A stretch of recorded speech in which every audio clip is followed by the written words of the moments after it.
भारत निर्वाचन आयोग ने देश के 9 राज्यों में 12 राज्यसभा सीटों पर उपचुनाव का ऐलान कर दिया है।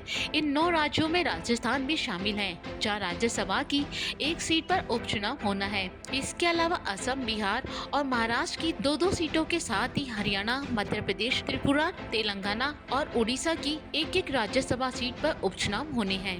आयोग ने बताया कि 9 राज्यों में से 10 राज्यसभा सदस्यों की सीट उनके लोकसभा चुनाव जीतने के बाद खाली हो गई, जबकि तेलंगाना से डॉक्टर के केशव राव द्वारा बीआरएस छोड़कर कांग्रेस जाने और उड़ीसा में ममता मोहंता के बीजेडी छोड़कर भाजपा में जाने के बाद दोनों ने रिजाइन कर दिया। जबकि 7 राज्यों में 10 सदस्यों के लोकसभा चुनाव लड़ने से राज्यसभा सीट खाली हो गई। इन 10 सदस्यों में असम से कामाख्या प्रसाद तासा, सर्बानंद सोनोवाल, बिहार से मीसा भारती और विवेक ठाकुर, हरियाणा से दीपेंद्र सिंह हुड्डा, मध्य प्रदेश से ज्योतिरादित्य एम सिंधिया, महाराष्ट्र से उदयनराजे भोसले और पीयूष वेद प्रकाश गोयल, राजस्थान से केसी वेणुगोपाल और त्रिपुरा से विप्लव कुमार देव है, जो पहले राज्यसभा सदस्य थे और लोकसभा चुनाव लड़ने के बाद इन्होंने जीत हासिल की।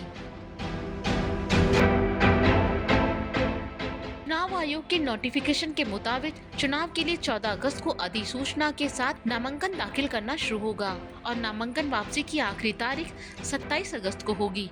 इसके बाद 3 सितंबर को मतदान कराया जाएगा। चुनाव आयोग ने बताया कि असम, मध्य प्रदेश, महाराष्ट्र और त्रिपुरा के सदस्यों के लिए अपना नाम वापस लेने की लास्ट डेट 26 अगस्त रखी गई है, जबकि बिहार, हरियाणा, राजस्थान, तेलंगाना और ओडिशा से चुनाव लड़ने वाला कोई उम्मीदवार अगर अपना नाम वापस लेना चाहता है तो वो 27 अगस्त तक अपना नाम वापस ले सकता है। चुनाव की ये प्रक्रिया 6 सितंबर को पूरी की जाएगी। वहीं चुनाव आयोग के जारी किए गए नोटिफिकेशन के मुताबिक इन 12 सीटों पर 3 सितंबर 2024 को मतदान कराया जाएगा और इसी दिन नतीजों की घोषणा की जाएगी।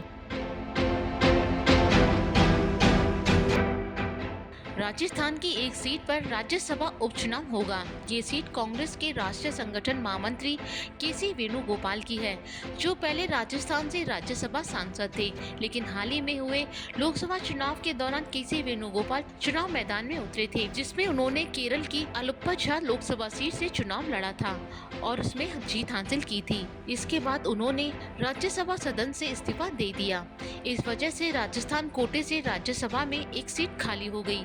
केसी वेणुगोपाल का कार्यकाल जून 2024 तक था। यहाँ आपको बता दें कि राजस्थान की 10 राज्यसभा सीटों में 5 सीटें कांग्रेस और 4 सीटें भाजपा के पास है, जबकि एक सीट केसी वेणुगोपाल की खाली है।